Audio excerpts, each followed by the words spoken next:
Ramai orang cakap beli emas tak kena SST, betul ke tu? Tapi bila tengok resit, ada juga cas-cas yang pelik. So hari ni kita nak bongkarkan adakah betul emas tak kena SST ataupun cuma mitos semata-mata. Bukan semua emas kebal cukai. Ada yang memang dikecualikan. Tapi ada juga yang tetap kena bayar. So kalau korang beli emas, jangan main reda je. Okey, sebelum itu kita fahamkan dulu SST itu apa. SST ini adalah singkatan untuk Sale and Service Tax. Secara mudah, ianya adalah singkatan cukai jualan dan perkhidmatan yang dikenakan oleh kerajaan untuk barangan yang tertentu. Bermakna, kalau satu barang dikenakan SST, harga dia akan naik sebab ada tambahan cukai.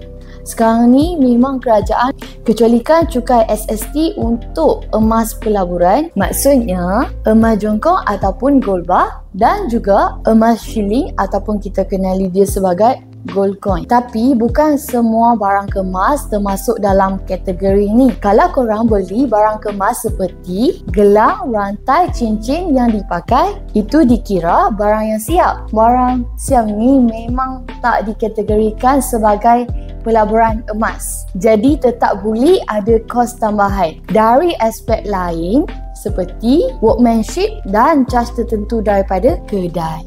Mitos yang paling ramai orang percaya, semua emas tak kena SST, padahal yang betul hanya emas pelaburan yang tertentu sahaja yang dikecualikan. Kalau emas tu ada design, ada batu, ada detailing, dia dah dikira barang kemas tau, bukan pelaburan tuli. So kalau nampak harga barang tu mahal sikit, bukan sebab SST pun, tapi sebab faktor lain macam upah dan design. Faktor sebenar dia, emas pelaburan seperti jongkong dan shilling, barang kemas pula tak kena SST juga, tapi ada kos upah dan pembuatan yang buat harga dia naik. So dua-dua technically tak kena cukai SST direct. Cuma beza jenis kos yang korang nampak pada harga akhir itu.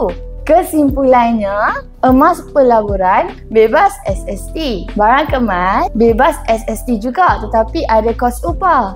Jadi kalau korang tengok harga naik sikit, jangan terus tuduh kerajaan ya. Jadi mitos emas kena SST tu separuh betul separuh tak.